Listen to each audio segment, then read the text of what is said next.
A Very Ruby Christmas by Graham Yates of Sutherland, 2232. Narrated by Janine Penfold. Ruby May Carpenter let out a soft groan as she bent down on creaking knees to reach the back of the cupboard.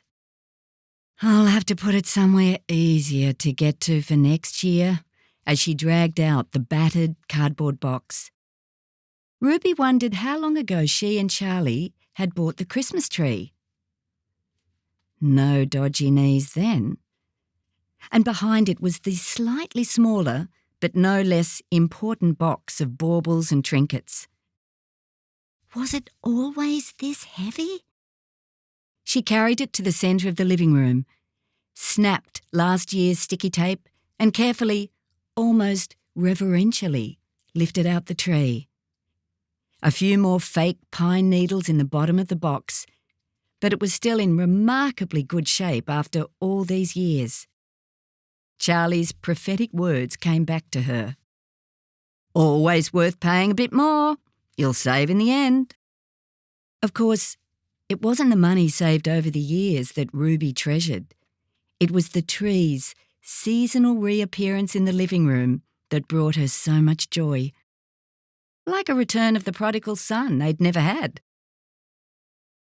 After dressing the tree and vacuuming the inevitable pine needles, she stood, hands on hips, taking account of the room, the tree with its tinsel and baubles, intricately cut streamers, table set for two, wine glasses, spoons for the pudding, crackers for the funny hats.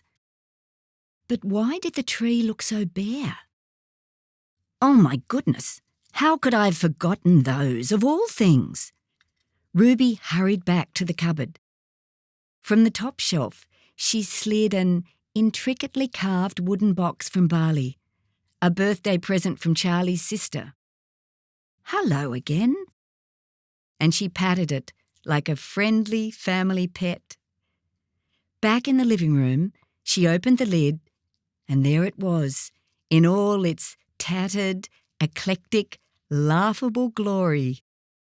What a collection! And with careful fingers, she drew out one of the most un-Christmassy of all tree decorations, a green monkey wearing a bowler hat and riding a bicycle. That was 2003, if I'm not mistaken.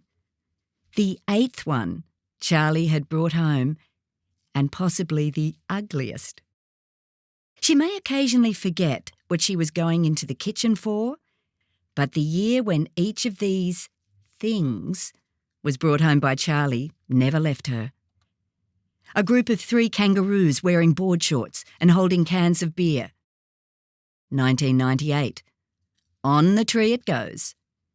A cabin covered in fake snow with a troll's head poking out of one of the windows. 2006. Hide that one a bit. And possibly the closest to a real Christmas decoration Charlie had ever brought home, and the first. It was in 1993, the year of their 15th anniversary.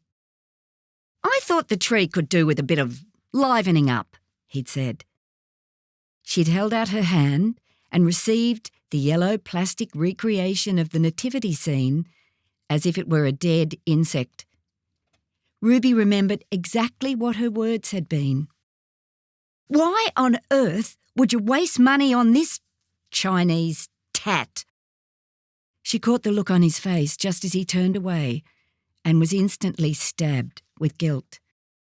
Nothing more was said about it, but that night Ruby had lain awake for a long time. It was her who decided how their home would look.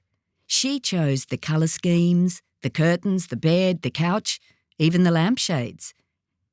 And the first time in 15 years that Charlie makes even the tiniest decision, she responds like that. You're an absolute fool, Ruby Carpenter, she decided. The next morning, before even their first cup of tea, Ruby took his hand and led him to the living room, where the yellow plastic nativity scene took pride of place at the very top of the tree. What happened to the star? Hugging his arm. Our Christmas is about love, Charlie. And that was explanation enough for both of them. Of course, each year after that, her darling Charlie had tested her patience and her sense of humour with increasingly ugly or inappropriate decorations. And each year, Ruby began to look forward more and more to marvelling at what cheap monstrosity her husband had bought this time from goodness knows where. Then came the dark years, when Christmas trees and trinkets were the last consideration. When the oxygen tank and the gasping and the interminable toilet visits took over their lives. Until they did no longer. That first Christmas without him was a blur. Charlie's sister invited her over for lunch, but all she could remember from that day was watching the tears drop into her pudding and thinking it looked so hilarious that then she couldn't stop laughing. And then crying again. Time passed, and Ruby was eventually strong enough to push that boulder of grief to one side for a few moments. At first, they were just accidental moments made out of years of habit. Do you think I'll need an umbrella? Or, I'll have to get these shoes mended, Charlie. All accompanied by a brief, guilty shock that she'd forgotten he wasn't there to answer. But over the years, they grew into more lengthy conversations, completely free from self-consciousness, as Ruby recognised the comfort those moments brought her. Now, here she was, sliding a token slice of turkey onto his plate, a small potato and a drizzle of gravy. I think you'll enjoy that. No lumps this year. Then an indulgent glass of Prosecco into both their glasses for the usual toast. To absent friends. She would chat about the year past and wonder about the one ahead, while she considered his inevitable cheeky replies with a nod and a smile. Later tonight, she would slide into her side of the bed, feeling his warmth behind her, and she'd whisper, "Good night, my darling." And she would thrill at his reply, as familiar and comforting and real as that Christmas tree downstairs. I love you, Ruby May Carpenter. The end.